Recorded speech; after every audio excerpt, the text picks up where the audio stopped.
எதிர்க்கட்சி ஆளுங்கட்சி எம்பிக்களின் அமளியால் தொடர்ந்து முடங்கும் நாடாளுமன்றம்.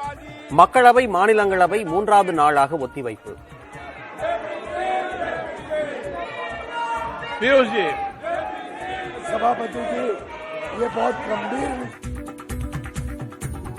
அமலாக்கத்துறை அலுவலகத்தை நோக்கி 16 கட்சிகளைச் சேர்ந்த நாடாளுமன்ற உறுப்பினர்கள் பேரணி.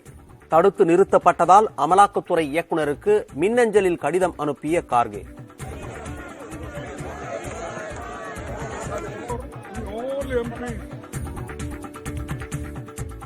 இந்திய ஏவுகணை மற்றும் ரேடார்களை மேம்படுத்தும் ஒப்பந்தம் அதானி குழுமம் மற்றும் வெளிநாட்டு நிறுவனத்துக்கு அளிக்கப்பட்டதாக புகார். இந்திய பாதுகாப்பில் சமரசமா என ராகுல் காந்தி கேள்வி.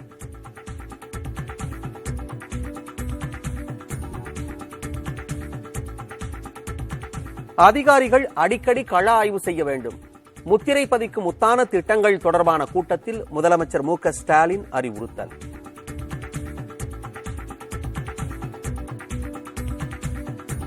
அமைச்சர் கே என் நேரு, திருச்சி சிவா ஆதரவாளர்கள் இடையே ஏற்பட்ட மோதல் தொடர்பாக இரு தரப்பினர் மீதும் வழக்கு பதிவு.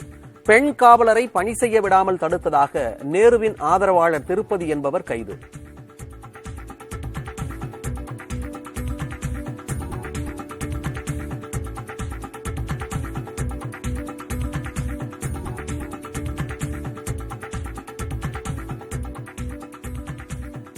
திருச்சி சிவா எம்பி அமைச்சர் கே நேரு ஆதரவாளர்கள் மோதல் விவகாரம்.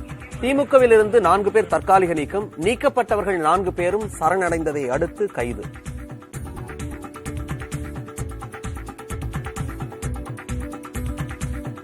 முதலமைச்சர் மு க ஸ்டாலின் என்ன பதில் சொல்லப் போகிறார்? திமுகவினர் மோதல் குறித்து எதிர்க்கட்சி தலைவர் எடப்பாடி பழனிசாமி கேள்வி.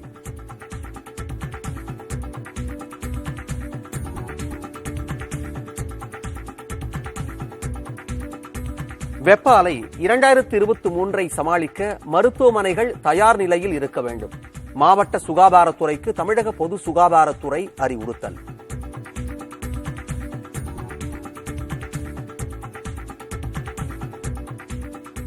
தமிழகத்தில் வடமாநிலத்தவர் வந்ததால் குற்றச்செயல்கள் அதிகரித்துள்ளன என்பதே உண்மை. நாம் தமிழர் கட்சியின் ஒருங்கிணைப்பாளர் சீமான் குற்றச்சாட்டு. வட இந்தியர்கள் இங்க வந்த பிறகு குற்றச்செயல்களின் எண்ணிக்கை கூடியிருக்கா இல்லையா?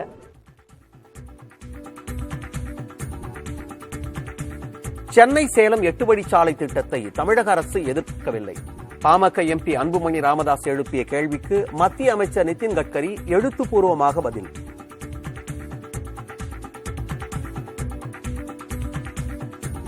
வைரஸ் காய்ச்சலால் பள்ளிகளுக்கு விடுமுறை அளிக்க வேண்டிய அவசியமில்லை. மருத்துவத்துறை அமைச்சர் மா சுப்பிரமணியன் பேட்டி. அந்த மாதிரியான அவசியம் இப்ப இங்க இல்லைங்க. அந்த அளவுக்கு சீரியஸ்னஸ் இல்லைன்னு சொல்லியிருக்கிறோம். ஒரு பெரிய பாதிப்பு இல்லை. வைரஸ் காய்ச்சல் பரவல் காரணமாக 1 முதல் 9ஆம் வகுப்பு வரையிலான மாணவர்களுக்கு முன்கூட்டியே தேர்வை நடத்த திட்டம் என தகவல். ஏப்ரல் மாத இறுதிக்குள் தேர்வுகளை நடத்தி முடிக்க திட்டம் எனவும் தகவல்.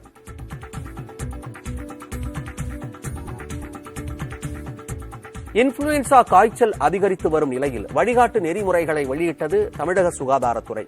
மூச்சு விடுவதில் சிரமம் இருந்தால் மட்டும் RT-PCR பரிசோதனை செய்து கொள்ள வேண்டும் என அறிவுறுத்தல். புதுச்சேரியில் நாளை முதல் 26ஆம் தேதி வரை பள்ளிகளுக்கு விடுமுறை. வைரஸ் காய்ச்சல் பரவுவதால் 1ஆம் வகுப்பு முதல் 8ஆம் வகுப்பு வரை விடுப்பு வழங்குவதாக அமைச்சர் நமச்சிவாயம் அறிவிப்பு. ராணிப்பேட்டை, திருவள்ளூர், நாகை, கடலூர், தேனி ஆகிய மாவட்டங்களில் லஞ்ச ஒழிப்புத்துறை சோதனை. புகார்கள் வந்ததை தொடர்ந்து நடவடிக்கை.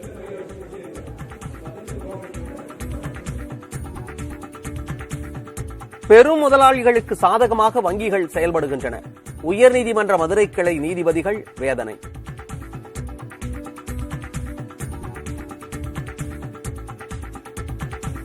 விதிகளை மீறி அண்டை மாநிலங்களுக்கு பால் விற்பனை செய்த கூட்டுறவு சங்கங்களுக்கு நோட்டீஸ். உரிய விளக்கம் அளிக்கவில்லை எனில் சங்கம் கலைக்கப்படும் என பால்வளத்துறை அமைச்சர் எச்சரிக்கை.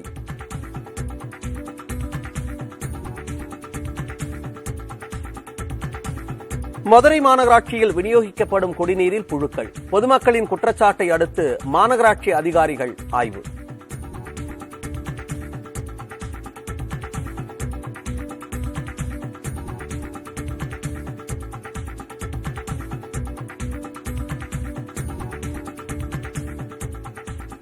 ஆஸ்கர் விருது வென்ற படத்தில் இடம்பெற்ற முதுமலை தம்பதி பொம்மன் வெள்ளிக்கு 2 லட்சம் ரூபாய்க்கான காசோலையை வழங்கினார் முதலமைச்சர் ஸ்டாலின். யானைகளை மின்சாரம் வைத்து கொள்பவர்களுக்கு கடும் தண்டனை விதிக்க வேண்டும் என இருவரும் கோரிக்கை.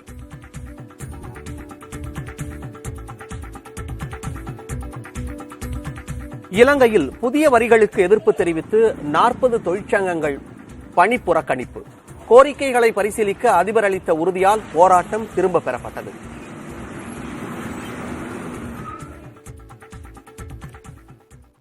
அரசு செயலாளர்கள் மாதந்தோறும் குறைந்தபட்சம் 2 மாவட்டங்களுக்காவது சென்று கள ஆய்வு மேற்கொள்ள வேண்டும் என்று முதலமைச்சர் மு.க.ஸ்டாலின் அறிவுறுத்தியிருக்கிறார். சென்னை தலைமைச் செயலகத்தில் முதலமைச்சர் தலைமையில் முத்திரை பதிக்கும் முத்தான திட்டங்கள் தொடர்பான ஆலோசனைக் கூட்டம் நடைபெற்றது. இந்த கூட்டத்தில் தலைமைச் செயலாளர், அரசு முதன்மைச் செயலாளர்கள், அரசு செயலாளர்கள், துறை தலைவர்கள் மற்றும் அரசு உயர் அலுவலர்கள் கலந்து கொண்டனர். அவர்களிடையே பேசிய முதலமைச்சர் மு.க.ஸ்டாலின் கள ஆய்வில் முதலமைச்சர் என்ற பயணத்தை மேற்கொண்டபோது அரசின் பல திட்டங்கள் மக்களை சென்றடைவதில் நல்ல முன்னேற்றங்கள் இருந்தாலும் கள அளவில் கூடுதல் கவனம் தேவை என்பதை அறிய முடிந்ததாக குறிப்பிட்டார். எனவே அரசு செயலாளர்கள், துறை அலுவலர்களின் பணியினை ஆய்வு செய்வதோடு மட்டுமின்றி மாதந்தோறும் குறைந்தபட்சம் 2 மாவட்டங்களுக்காவது சென்று கள ஆய்வு மேற்கொள்ள வேண்டும் என்றும் மக்களை சந்தித்து உண்மைகளை அறிய வேண்டும் எனவும் அறிவுறுத்தினார். நிலுவையில் உள்ள அனைத்து பணிகளையும் குறிப்பிட்ட காலத்துக்குள் முன்னதாக முடிக்க வேண்டும் எனவும் முதலமைச்சர் கேட்டுக் கொண்டார்.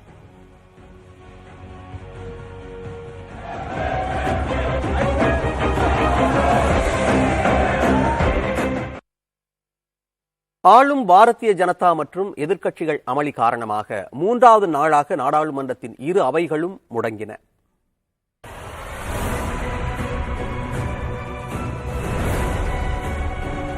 நாடாளுமன்ற பட்ஜெட் கூட்டத்தொடரின் 2ஆம் அமர்வு தொடங்கி 3 நாட்கள் கடந்துள்ள நிலையில் இதுவரை எந்த மசோதா மீதும் விவாதம் நடத்த முடியாத அளவுக்கு மக்களவை மற்றும் மாநிலங்களவை முடங்கியுள்ளன.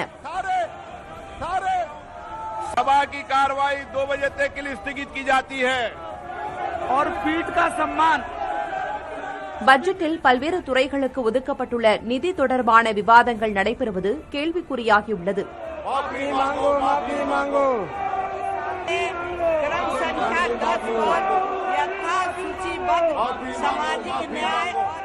மக்களவை காலை கூடிய உடனேயே பதாகைகளுடன் எதிர்க்கட்சிகள் தொடர் முழக்கங்களை எழுப்பின. அதே சமயத்தில் பாரதிய ஜனதா கட்சி ராகுல் காந்தி மன்னிப்பு கேட்க வேண்டும் என்கிற கோரிக்கையை மீண்டும் வலியுறுத்தியது. கடும் அமளி காரணமாக 2 மணி வரையும் பின்னர் நாள் முழுவதும் மக்களவை ஒத்திவைக்கப்பட்டது. सदन की कार्रवाई आज 2 बजे तक के लिए स्थगित की जाती है. மாநிலங்களவையும் தொடர் அமளியால் முதலில் பகல் 2 மணி வரையும் பின்னர் நாள் முழுவதும் ஒத்திவைக்கப்பட்டது. ஆவணங்களை தாக்கல் செய்வது போன்ற ஒரு சில நடவடிக்கைகள் மட்டுமே தொடர் முழக்கங்களுக்கு இடையே நடைபெற்றன. புதிய தலைமுறைக்காக டெல்லியிலிருந்து கணபதி சுப்பிரமணியம்.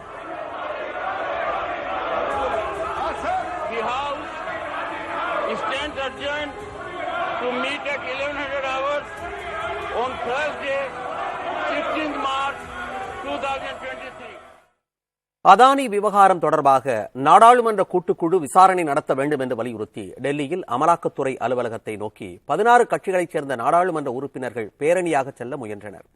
காங்கிரஸ் தலைவர் மல்லிகார்ஜுன் கார்கே, திமுக நாடாளுமன்ற குழு தலைவர் TR பாலு உள்பட திமுக நாடாளுமன்ற உறுப்பினர்கள், கம்யூனிஸ்ட் கட்சியின் உறுப்பினர்கள் என 16 கட்சிகளைச் சேர்ந்த உறுப்பினர்கள் பேரணியாக செல்ல முயன்றபோது தடுத்து நிறுத்தப்பட்டனர். மத்திய அரசுக்கு எதிராக பதாகைகளை ஏந்தியும் முழக்கங்கள் எழுப்பியபடியும் சென்றவர்கள் தடுத்து நிறுத்தப்பட்டனர். இதனையடுத்து அதானி விவகாரத்தில் விசாரணை நடத்த கோரி எதிர்க்கட்சிகள் கையெழுத்திட்ட கடிதத்தை மின்னஞ்சல் மூலம் அமலாக்கத்துறை இயக்குநர் SK மிஸ்ராவுக்கு மல்லிகார்ஜுன் கார்கே அனுப்பினார்.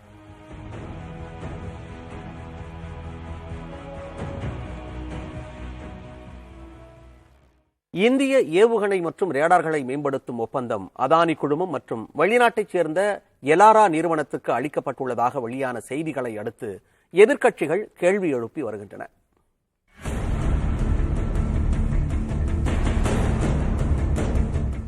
ஆங்கில பத்திரிகை ஒன்று வெளியிட்ட கட்டுரையில் அதானி குழுமம் மற்றும் எலாரா என்ற வெளிநாட்டு நிறுவனத்துக்கு இந்திய ஏவுகணை மற்றும் ரேடார்களை மேம்படுத்தும் ஒப்பந்தம் தரப்பட்டுள்ளதாக குறிப்பிடப்பட்டுள்ளது.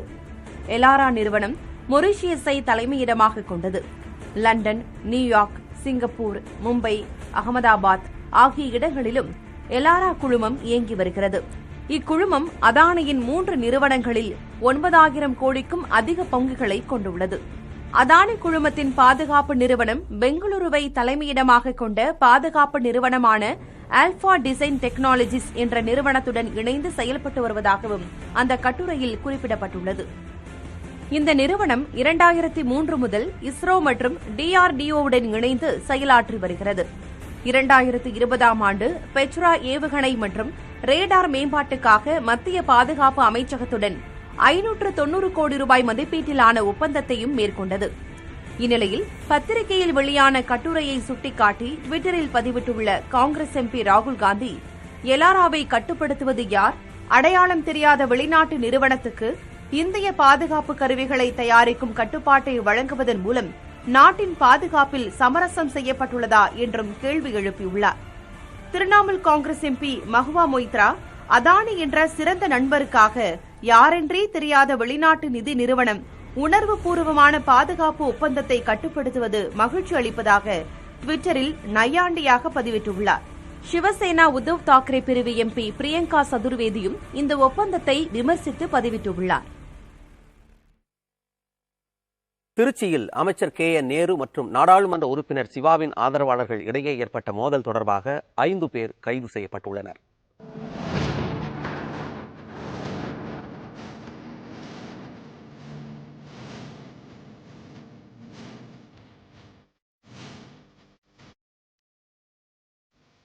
திமுக நாடாளுமன்ற உறுப்பினர் திருச்சி சிவாவின் இல்லத்துக்கு அருகே விளையாட்டு அரங்கத்தை திறந்து வைப்பதற்காக அமைச்சர் KN நேரு சென்றபோது சிவாவை அழைக்காமல் மைதானத்தை திறக்கக்கூடாது என அவரது ஆதரவாளர்கள் அமைச்சருக்கு எதிராக கருப்பு கொடி காட்டினர். அவர்களை காவல்துறையினர் கைது செய்தனர். மைதானத்தை திறந்து வைத்துவிட்டு திரும்பும் வழியில் அமைச்சர் நேருவின் கண்முன்னே அவரது ஆதரவாளர்கள் சிவா வீட்டில் நிறுத்தப்பட்டிருந்த கார் கண்ணாடிகளை அடித்து நொறுக்கினர்.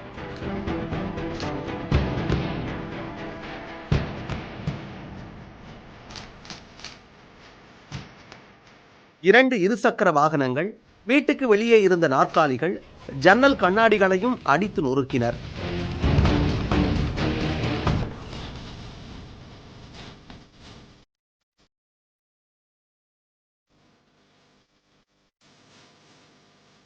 மேலும் கைது செய்யப்பட்டிருந்த திருச்சி சிவாவின் ஆதரவாளர்களை அமர்வு நீதிமன்ற காவல் நிலையத்துக்குள் புகுந்து தாக்கியுள்ளனர். இதில் காவல் நிலைய நாற்காலிகள் சேதமடைந்தன. அப்போது காவல் நிலையத்தில் இருந்த பெண் தலைமை காவலர் தாக்குதலை தடுக்க முயன்றபோது அவரை கீழே தள்ளிவிட்டு சிவாவின் ஆதரவாளர்கள் மீது அமைச்சரின் ஆதரவாளர்கள் தாக்குதல் நடத்தியுள்ளனர்.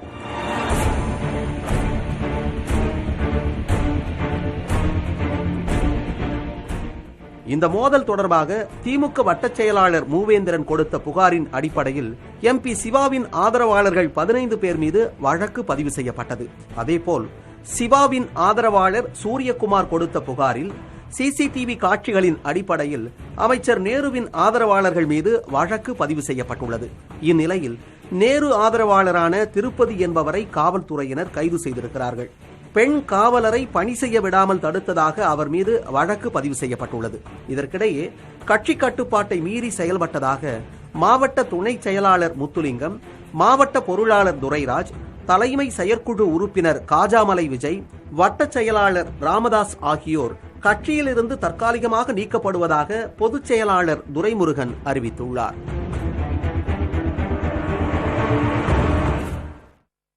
தமிழகத்தில் 1 முதல் 9ஆம் வகுப்பு வரையிலான ஆண்டு இறுதித் தேர்வை முன்கூட்டியே நடத்த திட்டமிடப்பட்டுள்ளது.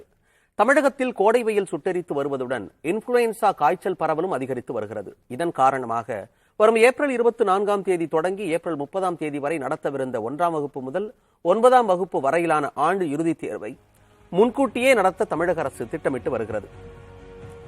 அதன்படி 1 முதல் 9ஆம் வகுப்பு வரைக்குமான தேர்வை ஏப்ரல் 17ஆம் தேதியே தொடங்கி ஏப்ரல் 24ஆம் தேதிக்குள் முடிக்க திட்டமிடப்பட்டிருப்பதாக தகவல் வெளியாகியுள்ளது.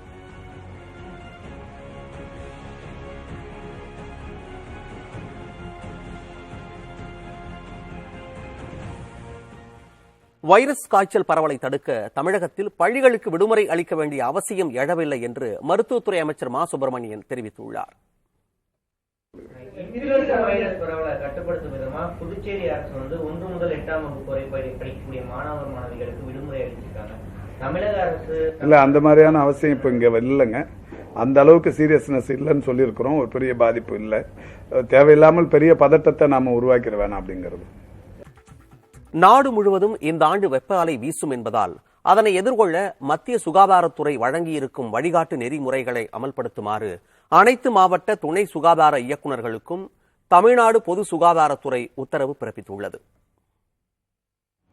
வெப்பத்தால் பாதிக்கப்படுவோர் குறித்த தகவல்களை பருவநிலை மாறுபாடும் மனிதர்களின் உடல் நலமும் என்கிற தேசிய அளவிலான இணைய முகப்பில் உள்ளீடு செய்ய வேண்டும் என்று தெரிவிக்கப்பட்டுள்ளது. அதீத வெப்பத்தால் ஏற்படும் பக்கவாதம், இறப்பு ஆகியவை தினசரி பதிவேற்றம் செய்யப்பட வேண்டும். அதீத வெப்பத்தால் ஏற்படும் தீமைகள் குறித்து பொதுமக்களுக்கு விழிப்புணர்வை ஏற்படுத்த வேண்டும். அனைத்து மருத்துவமனைகளிலும் ORS பாக்கெட்டுகள், IV திரவங்கள், ஐஸ் பேக்குகள் மற்றும் அத்தியாவசிய மருந்துகள் போதுமான அளவு கையிருப்பில் வைத்திருக்க வேண்டும். தேவைக்கு அதிகமாக குடிநீர், குளிரூட்டும் கருவிகள், ஆம்புலன்ஸ் வாகனங்களில் ஐஸ் பாக்கெட்டுகள் தயார் நிலையில் இருக்க வேண்டும். அதீத வெப்பத்தால் பக்கவாதம் ஏற்படுவோருக்கு தேவையான சிகிச்சைகள் உடனடியாக தரப்பட வேண்டும் என மாவட்ட சுகாதார துணை இயக்குநர்களுக்கான உத்தரவில் தெரிவிக்கப்பட்டுள்ளது. பொதுமக்கள் அதிக நீர் அருந்துதல், வெயிலில் செல்லாமல் தற்காத்துக் கொள்ளுதல் அவசியம் எனவும், வெயிலில் செல்ல வேண்டியிருந்தால் குடை, உடலை முழுதாக மறைக்கும் பருத்தி ஆடைகள் ஆகியவற்றை பயன்படுத்த வேண்டும் எனவும் பொது சுகாதாரத்துறை அறிவுறுத்தியுள்ளது. முடிந்தவரை குழந்தைகள், வயதானோர், கர்ப்பிணிகள் வீடுகளுக்குள்ளேயே இருக்குமாறும் அறிவுறுத்தப்பட்டுள்ளது. பழங்களை அதிக அளவில் எடுத்துக்கொள்ள வேண்டும் எனவும், பொதுமக்கள் மதியம் 12 மணி முதல் மாலை 3 மணி வரை வெளியில் வர வேண்டாம் எனவும் எச்சரித்துள்ளது.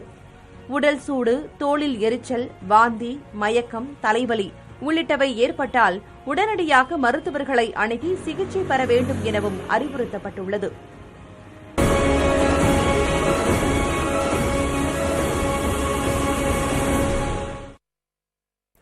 மூச்சு விடுவதில் சிரமம் இருந்தால் மட்டுமே RT-PCR பரிசோதனை செய்யப்பட வேண்டும் என்று பொது சுகாதாரத்துறை தெரிவித்திருக்கிறது. நாடு முழுவதும் இன்ஃப்ளூயன்சா காய்ச்சல் அதிகரித்து வரும் நிலையில் இதற்கான சிகிச்சை வழிகாட்டு முறைகளை பொது சுகாதாரத்துறை வெளியிட்டுள்ளது. அதன்படி ஃப்ளூ காய்ச்சலால் பாதிக்கப்படுவோர் 3 வகையாக பிரிக்கப்படுகிறார்கள். முதல் வகையில் லேசான காய்ச்சல், இருமல் இருக்கும். 2ஆம் வகையில் தீவிர காய்ச்சலும் அதிக இருமலும் இருக்கும். தீவிர காய்ச்சலுடன் கூடிய குழந்தைகள், கர்ப்பிணிகள், 65 வயதுக்கு மேற்பட்டோர், இணை நோய் உள்ளவர்களுக்கு இன்ஃப்ளூயன்சாவுக்கான பரிசோதனையோ மருத்துவமனையில் அனுமதிக்கவோ தேவையில்லை என்று பொது சுகாதாரத்துறை தெரிவித்துள்ளது. இவர்கள் வீட்டு தனிமையில் இருந்தாலே போதும். 3ஆம் வகையில் தீவிர காய்ச்சல், தொண்டை வலி ஆகியவற்றோடு மூச்சு விடுவதில் சிரமம், நெஞ்சுவலி, இரத்த அழுத்த குறைவு ஆகியவை இருக்கும். குழந்தைகளுக்கு இடைவிடாத தொடர் காய்ச்சல், உணவு உண்ணாமை, மூச்சு விடுவதில் சிரமம் இருந்தால் இன்ஃப்ளூயன்சாவுக்கான RT-PCR கட்டாயம் என்றும், இவர்களை மருத்துவமனையில் அனுமதித்து சிகிச்சை அளிக்க வேண்டும் என்றும் மத்திய பொது சுகாதாரத்துறை அறிவுறுத்தியுள்ளது. வீட்டு தனிமையில் இருப்போர் 24 மணி நேரமும் 104 மற்றும் 108 எண்களில் தொடர்பு கொண்டு சந்தேகங்களை நிவர்த்தி செய்து கொள்ளலாம். மருத்துவமனைகளை பொறுத்தவரை தீவிர சிகிச்சை பிரிவு மற்றும் ஆய்வகங்களில் பணிபுரிவோர் கட்டாயம் N95 முகக்கவசமும் மற்ற அனைவரும் 3 அடுக்கு முகக்கவசமும் அணிந்திருக்க வேண்டும் என பொது சுகாதாரத்துறை உத்தரவிட்டுள்ளது. மருத்துவமனைகளில் பணிபுரியும் ஊழியர்கள் அனைவரும் ஃப்ளூ காய்ச்சலுக்கான தடுப்பூசியை செலுத்திக் கொள்ள வேண்டும் எனவும், கர்ப்பிணிகள் மற்றும் இணை நோய் உள்ளோரும் ஃப்ளூ தடுப்பூசி செலுத்திக் கொள்ள வேண்டும் எனவும் உத்தரவிட்டுள்ளது. தமிழ்நாடு அளவிலான செய்திகளை அடுத்தடுத்து பார்க்கலாம். பெரு முதலாளிகளுக்கு சாதகமாக வங்கிகள் செயல்படுவதாக உயர்நீதிமன்ற மதுரை கிளை நீதிபதிகள் வேதனை தெரிவித்திருக்கிறார்கள். வங்கிக் கடன், வீட்டுக்கடன், தொழிற்சாலை கடன் குறித்த வழக்கை நீதிபதிகள் விக்டோரியா கௌரி, சுப்பிரமணியன் அமர்வு விசாரித்தது. அப்போது சாதாரண பாமரனுக்கு ஒரு சட்டம், பெரு முதலாளிகளுக்கு ஒரு சட்டம் என வங்கி விதிகளில் உள்ளதா என்று நீதிபதிகள் கேள்வி எழுப்பினர்.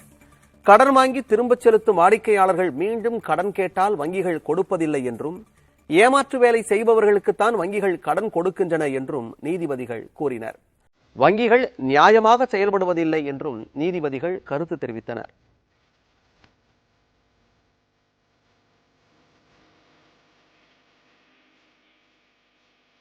அரசு துறை செயலாளர்கள் மாதந்தோறும் 2 மாவட்டங்களுக்கு சென்று கள ஆய்வு நடத்த வேண்டும் என்று முதலமைச்சர் மு க ஸ்டாலின் அறிவுறுத்தியுள்ளார்.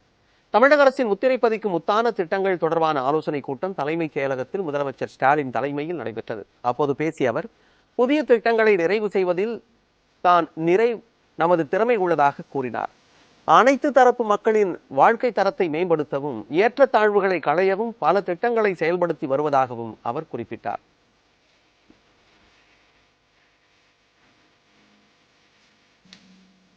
அரசு செயலாளர்களை பொறுத்தவரையில் உங்களது துறை அலுவலர்களின் பணியினை ஆய்வு செய்வதோடு மட்டுமல்லாமல் மாதந்தோறும் குறைந்தபட்சம் 2 மாவட்டங்களுக்கு சென்று கள ஆய்வு மேற்கொள்ள வேண்டும். மக்களை சந்திக்க வேண்டும், உண்மைகளை அறிய வேண்டும். அப்போதுதான் இந்த கூட்டத்தினுடைய நோக்கமானது முழுமொழி அடையும். திருத்தணியில் காய்ச்சல் காரணமாக 7 வயது சிறுவன் உயிரிழந்த சம்பவம் சோகத்தை ஏற்படுத்தியுள்ளது. திருவள்ளூர் மாவட்டம் காசிநாதபுரம் கிராமத்தைச் சேர்ந்த தமிழ்ச்செல்வன் மாலா தம்பதியின் 7 வயது மகன் தேவகுமாருக்கு திடீரென காய்ச்சல் ஏற்பட்டது.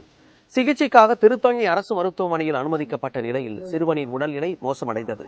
மேல் சிகிச்சைக்காக திருவள்ளூர் மாவட்ட அரசு மருத்துவக் கல்லூரி மருத்துவமனையில் அனுமதிக்கப்பட்டார்.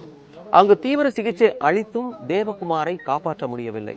இந்நிலையில் தமிழ்ச்செல்வன் தம்பதியின் மற்றொரு குழந்தை எழில் இனியாவுக்கும் காய்ச்சல் ஏற்பட்டது. இரத்த பரிசோதனையில் டெங்கு காய்ச்சல் உறுதியானதால் சென்னை எழும்பூரில் உள்ள குழந்தைகள் நல அரசு மருத்துவமனையில் குழந்தைகளுக்கு தீவிர சிகிச்சை அளிக்கப்பட்டு வருகிறது.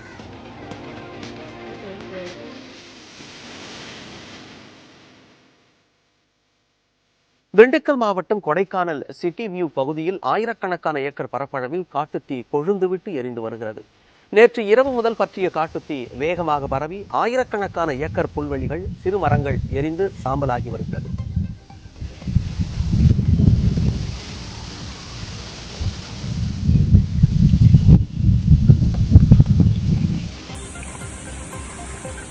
தமிழகத்தில் வட மாநிலத்தவர்களின் வருகை அதிகரித்த பிறகு கஞ்சா உள்ளிட்ட போதைப் பொருட்களின் விற்பனை அதிகரித்திருப்பதாக நாம் தமிழர் கட்சியின் ஒருங்கிணைப்பாளர் சீமான் குற்றம் சாட்டியுள்ளார்.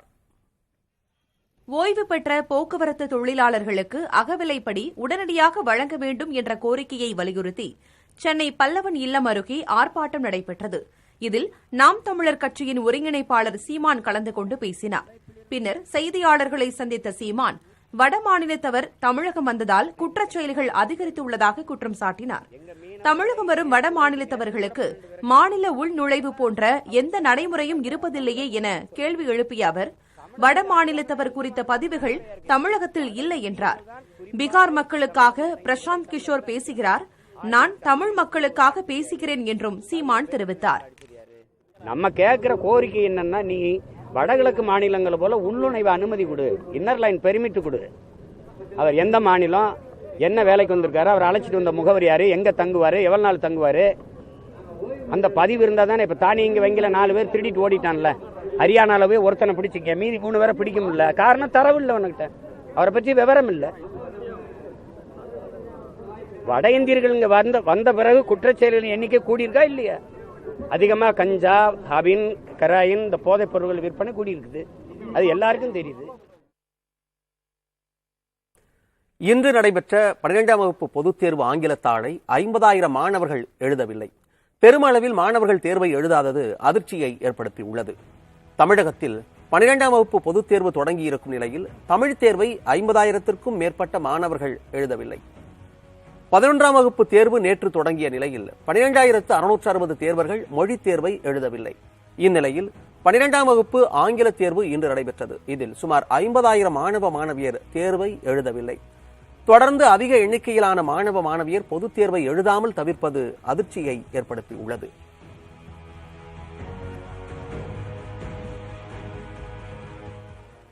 சென்னை சேலம் 8 வழிச்சாலை திட்டத்திற்கு தமிழக அரசு எந்த எதிர்ப்பும் தெரிவிக்கவில்லை என்று மத்திய அரசு தகவல் வெளியிட்டுள்ளது. பாரத்மாலா பிரயோஜனா திட்டத்தின் கீழ் சென்னை சேலம் இடையே சுமார் 277 கிலோமீட்டர் தூரத்திற்கு சாலை அமைக்க சுற்றுச்சூழல் அனுமதி கோரி மத்திய அரசுக்கு ஏதேனும் விண்ணப்பம் வந்திருக்கிறதா என்று மாநிலங்களவையில் பாமக உறுப்பினர் அன்புமணி ராமதாஸ் கேள்வி எழுப்பியிருந்தார். மேலும் தமிழக அரசிடமிருந்து திட்டத்திற்கு எதிர்ப்பு தெரிவிக்கப்பட்டதா என்றும் கேட்டிருந்தார். இதற்கு எழுத்துப்பூர்வமாக பதில் கூறியிருக்கும் மத்திய சாலை போக்குவரத்து மற்றும் நெடுஞ்சாலைத்துறை அமைச்சர் நிதின் கட்கரி, சென்னை சேலம் இடையிலான 8 வழிச்சாலை திட்டத்திற்கு சுற்றுச்சூழல் அனுமதி கோரி மத்திய அரசுக்கு எந்த விண்ணப்பமும் வரவில்லை என்று கூறினார். அதே சமயம் 8 வழிச்சாலைக்கு தமிழக அரசிடமிருந்து எந்த எதிர்ப்பும் எழவில்லை என்றும் அவர் தெரிவித்தார்.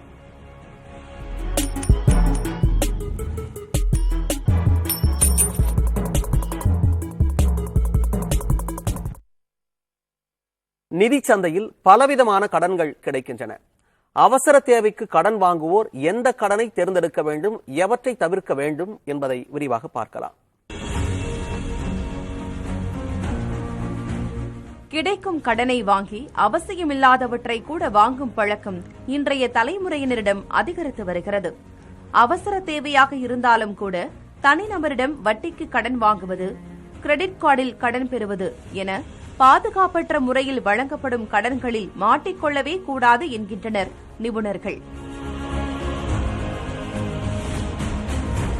நிதிச்சந்தையில் தற்போது நகைகளை வங்கிகளில் அடமானம் வைத்தால் சுமார் 12 விழுக்காடு வரை கடன் கிடைக்கிறது. ஆயுள் காப்பீடு வைத்திருந்தோம் என்றால் அதில் இதுவரை செலுத்திய தொகையில் 50 விழுக்காடு வரை கடனாக பெறலாம். இதற்கு 9 முதல் 10.3 விழுக்காடு வரை வட்டி விதிக்கப்படுகிறது. ஏற்கனவே பெற்ற வீட்டுக் கடனுக்கு டாப் அப் கடன் பெற சுமார் 9 முதல் 10 விழுக்காடும், மியூச்சுவல் ஃபண்ட் முதலீட்டில் கடன் பெற 11 முதல் 12 விழுக்காடு வரையிலும் வட்டி விதிக்கப்படுகிறது.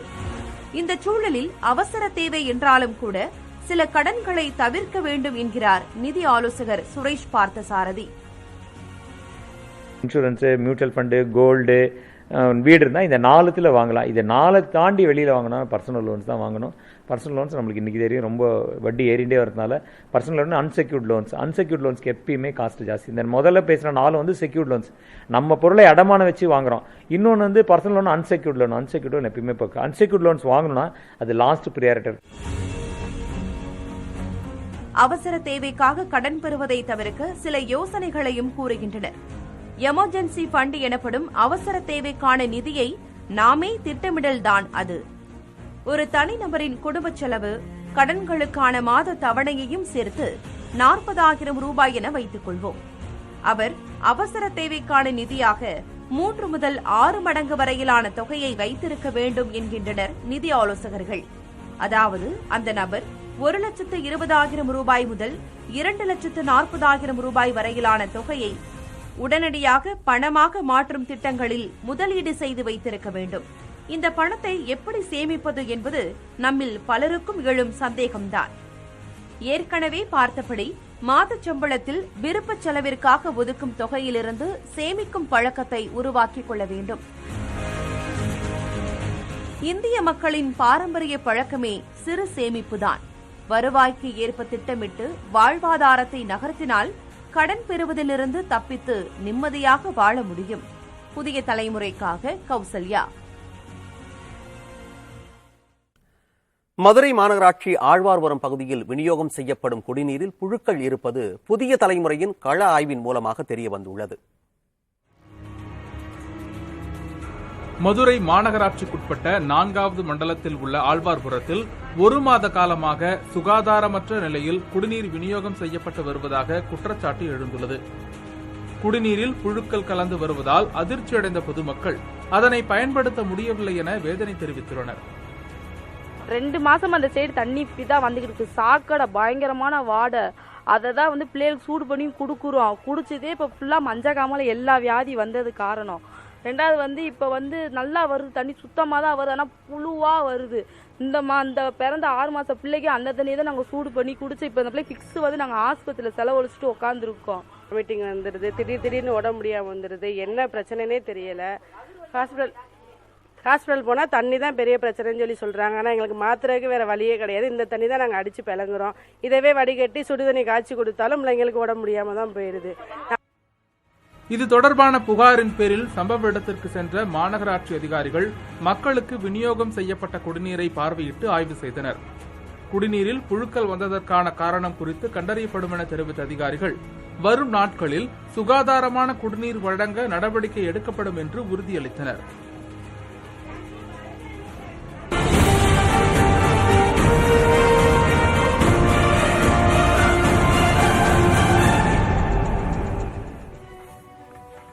அடுத்ததாக உலக செய்திகள் சிலவற்றை பார்க்கலாம். யாக்கு புயலால் பெருநாடு கடுமையான பாதிப்புகளை எதிர்கொண்டுள்ளது. யாக்கு புயலால் பெருநாட்டின் பல பகுதிகளில் கனமழை பெய்து அதனால் ஏற்பட்ட வெள்ளத்தில் சிக்கி 10க்கும் மேற்பட்டோர் உயிரிழந்தனர். வாகனங்களும் வீட்டு உபயோகப் பொருட்களும் வெள்ளத்தில் அடித்துச் செல்லப்பட்டன. மழை தொடர்வதன் காரணமாக மீட்புப் பணிகளில் தொய்வு ஏற்பட்டுள்ளது. இதனிடையே பெரு தலைநகர் லிமாவுக்கு சிவப்பு எச்சரிக்கை விடுக்கப்பட்டுள்ளது. மழை வெள்ளத்துக்கு இதுவரை 60 பேர் உயிரிழந்துள்ளதாக தகவல்கள் தெரிவிக்கின்றன.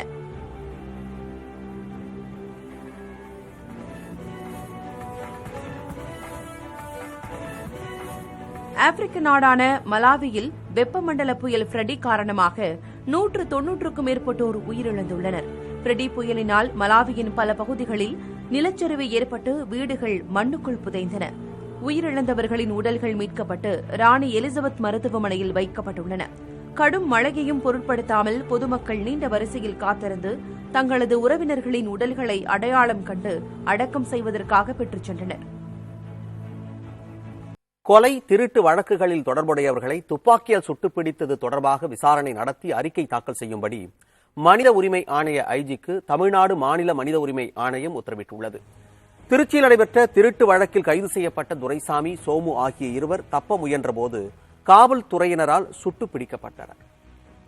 தூத்துக்குடியில் வழக்கறிஞர் முத்துக்குமார் கொலை வழக்கில் கைது செய்யப்பட்ட ஜெயபிரகாஷ், இந்திய கம்யூனிஸ்ட் கட்சி ஒன்றிய செயலாளர் நடேச தமிழவர்மன் கொலை வழக்கில் பிரவீன் ஆகியோர் சுட்டுப் பிடிக்கப்பட்டனர்.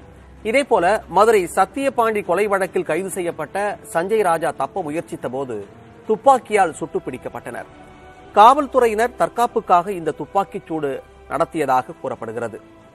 இந்த வழக்கை தாமாக முன்வந்து விசாரணைக்கு எடுத்துக்கொண்ட தமிழ்நாடு மாநில மனித உரிமை ஆணையம் இதுகுறித்து விரிவாக விசாரணை நடத்தி 6 வாரங்களில் அறிக்கை தாக்கல் செய்யும்படி மனித உரிமை ஆணைய புலன் விசாரணை பிரிவு ஐஜிக்கு உத்தரவிட்டுள்ளது. இலங்கையில் புதிய வரிகளுக்கு எதிர்ப்பு தெரிவித்து தொழிற்சங்கங்கள் பணி புறக்கணிப்பில் ஈடுபட்டன. புதிய வரிகள், மின் கட்டண உயர்வு ஆகியவற்றுக்கு எதிர்ப்பு தெரிவித்து இலங்கையில் சுமார் 40 தொழிற்சங்கங்கள் பணி புறக்கணிப்பில் ஈடுபட்டன. போராட்டத்துக்கு அரசு மற்றும் தனியார் துறையினரும் ஆதரவு அளித்திருக்கும் நிலையில் தங்களது கோரிக்கைகள் பரிசீலிக்கப்படும் என இலங்கை அதிபர் ரணில் விக்ரமசிங்கே இணக்கம் தெரிவித்திருப்பதால் போராட்டத்தை கைவிட தொழிற்சங்க கூட்டமைப்பு முடிவு செய்திருக்கிறது.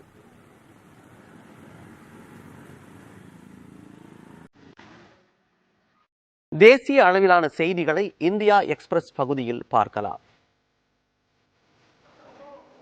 ரயில்வேயில் பணி வழங்க நிலத்தை முறைகேடாக பெற்றதாக தொடரப்பட்ட வழக்கில் பீகார் முன்னாள் முதலமைச்சர் லாலு பிரசாத் யாதவ், அவரது மனைவி ராப்ரி தேவி, அவரது மகள் விசா பாரதி ஆகியோருக்கு டெல்லி நீதிமன்றம் பிணை வழங்கி தீர்ப்பளித்துள்ளது. டெல்லி ரோஸ் அவென்யூ நீதிமன்றத்தில் வழக்கு விசாரணைக்காக அவர்கள் நேரில் ஆஜராகியிருந்த நிலையில் பிணை வழங்க சிபிஐ எதிர்ப்பு தெரிவிக்கவில்லை என தகவல் வெளியாகியுள்ளது. இவ்வழக்கில் குற்றம் சாட்டப்பட்டுள்ள லாலு பிரசாத் யாதவ் குடும்பத்தினர் மேலும் 13 பேருக்கும் பிணை வழங்கி நீதிமன்றம் உத்தரவிட்டுள்ளது.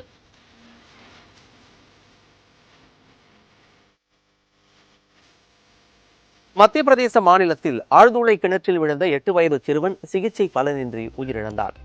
விதிஷா மாவட்டத்தில் மூடப்படாத நிலையில் இருந்த ஆழ்துளை கிணற்றில் தவறி விழுந்த சிறுவனை மீட்கும் பணியில் தீயணைப்புத் துறையினர் மற்றும் காவல்துறையினர் ஈடுபட்டனர். 60 அடி ஆழ ஆழ்துளை கிணற்றில் 43 அடி ஆழத்தில் சிறுவன் சிக்கியிருந்த நிலையில் அதன் அருகிலேயே மற்றொரு குழி தோண்டி சிறுவனை மீட்டனர். ஆனால் மருத்துவமனையில் சிகிச்சை பலனின்றி சிறுவன் உயிரிழந்தார். சிறுவனது குடும்பத்துக்கு அம்மாநில அரசு 4 லட்சம் ரூபாய் நிதி உதவி வழங்கியிருக்கிறது.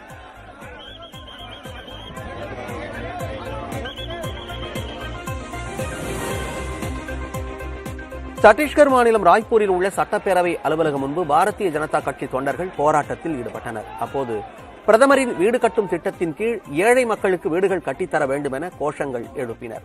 போராட்டக்காரர்கள் மீது காவல்துறையினர் தண்ணீரை பீச்சி அடித்தும் கண்ணீர் புகை குண்டுகளை வீசியும் கலையச் செய்தனர். ஐசிசி டெஸ்ட் பேட்ஸ்மேன் மற்றும் பந்து வீச்சாளர்கள் தரவரிசையில் இந்திய வீரர்கள் முன்னேற்றம் கண்டுள்ளனர். பார்டர் கவாஸ்கர் தொடரில் ஆஸ்திரேலியாவுக்கு எதிராக இந்திய வீரர்கள் கோலி, சுப்மன் கில், அஸ்வின் ஆகியோர் சிறப்பான ஆட்டத்தை வெளிப்படுத்தியிருந்தனர். இந்த நிலையில் டெஸ்ட் பேட்ஸ்மேன் தரவரிசையில் விராட் கோலி 8 இடங்கள் முன்னேறி 13வது இடத்தையும், சுப்மன் கில் 17 இடங்கள் முன்னேறி 46வது இடத்தையும் பிடித்துள்ளனர். பந்து வீச்சாளர்கள் தரவரிசையில் ஜிம்மி ஆண்டர்சனுடன் முதலிடத்தை பகிர்ந்து கொண்டிருந்த அஸ்வின் ஆஸ்திரேலியாவுக்கு எதிரான தொடரில் 25 விக்கெட்டுகள் வீழ்த்தியதன் மூலம் 10 புள்ளிகள் கூடுதலாக பெற்று 869 புள்ளிகளுடன் தனிநபராக முதலிடம் பெற்றுள்ளார். பாரபட்சமற்ற நடுநிலையான உண்மை செய்திகளை உடனுக்குடன் அறிந்து கொள்ள நண்பர்களோடு பகிர புதிய தலைமுறை யூடியூப் சேனலை சப்ஸ்கிரைப் செய்யுங்கள்.